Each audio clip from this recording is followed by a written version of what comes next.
दिलेला अधिकार आहे जो तो करू शकतो.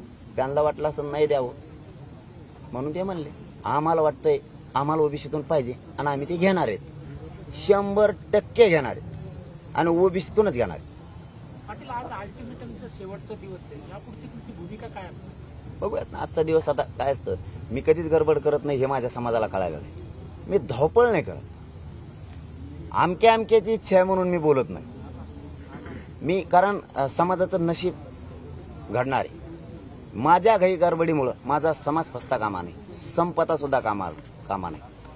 माझ्या मराठ्यांची राज्यात पावर मराठ्यांच्याच हातात राहिली पाहिजे, ही सुद्धा जबाबदारी माझ्यावर. त्याच्यामुळं मी खूप धीरानं घेतो, खूप संयमानं घेतो, शांततेने घेतो आणि असा कार्यक्रम लावतो की आज मराठ्यांना वाटतंय पाटलांनी घ्यायला पाहिजे निर्णय, पाठवून घ्यायला पाहिजे निर्णय. पण ज्यावेळेस मी थांबतो त्यावेळेस त्याच्या पाठीमागं काहीतरी असतं, त्याच्या पाठीमागं भयंकर वादळ असतं. हो, प्रचंड मोठा उठाव असतो. समाजाला वाटतं की नाही लगेच घ्या निर्णय. मी नाही घेत. मी पूर्ण त्याच्यात बारकाईनं घुसतो, अभ्यास करतो, विचार करतो आणि मग निर्णय घेतो. आणि ज्यावेळेस मी थांबलेला असतो त्यावेळेस समाजाला वाटतं निर्णय घ्यावा, पण ज्यावेळेस जितका काळ मी थांबलोय तितका काळ समाज म्हणतो निर्णय घ्यावा.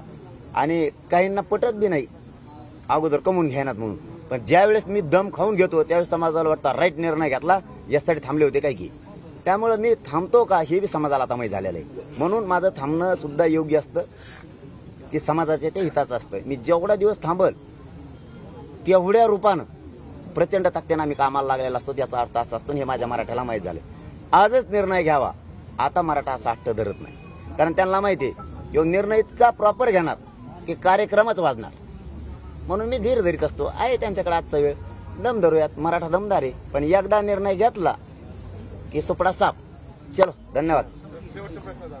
मराठा आरक्षणाचे अभ्यासक आहेत, ते म्हणतात की हे जे सगळे स्वराज्य कारण आहेत हा घटनाबाह्य आहे, आणि एकीकडे तुम्ही मात्र ह्याच भूमिकेवर ठाम आहेत की सगळे स्वराज्य कायदे तुम्ही घेणार आहोत. दोन आहेत ना विषय. सगळे सोयरीची अंमलबजावणी देणे, ज्या मराठ्यांची नोंद सापडली त्या नोंदीच्या आधारावर त्याच्या सगळ्या सोयऱ्याला देणे. आणि दुसरा परत शब्द आहे की ज्या मराठ्यांची नोंद सापडली त्याच नोंदीच्या आधारावर महाराष्ट्रातल्या मागेल त्या मराठ्यांना कुणबी प्रमाणपत्र देणे. जो म्हणतोय त्याला म्हणू द्या. आणि जर उडणार आहे तर मग छगन भुजबळ झोपा नका मग.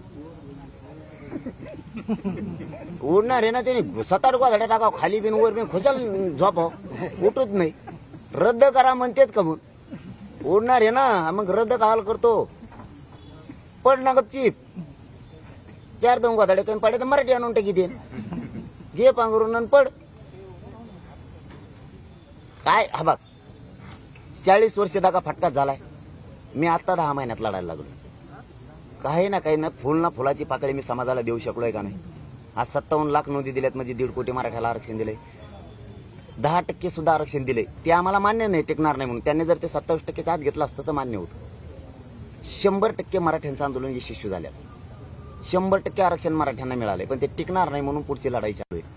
मराठा एक केलाय, मुलींना मोफत शिक्षण दिलंय, ही आनंद आहे. कुणबी प्रमाणपत्र निघायला लागलेत राज्यभरात. मी काही ना काहीतरी समाजाला दिलंय, देऊ लागलोय ना. 10 महिन्यात लढतोय. 40 वर्षात बोलते त्यांनी काहीच नाही दिलं. मग जे बोलत आहेत ना आज चुका काढतात ना माझ्या, फक्त चूक बघत येत. मी 10 महिन्यात आहे, आणखीन 2-3 महिने व्हायला जाते पुन्हा लढण. आणखीन काय समाजासाठी मी माझं बलिदान द्यायला तयार आहे ना. तुमच्यासारखं अर्ध्यात सोडायला तयार नाही ना आंदोलन.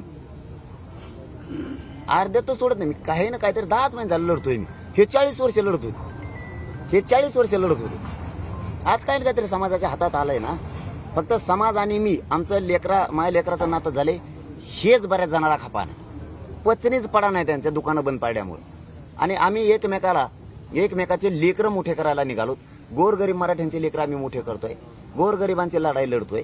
गोरगरीब मराठा मोठा झाला पाहिजे आणि प्रत्येक महाराष्ट्रातल्या माईबापांना वाटतंय आपल्या लेकरासाठी हे लढतो. मग झाली समजा एखाद चूक, तीच धरायची का तुला मग. आणि 40 वर्षे तुम्ही काय केलं मग. मी पुन्हा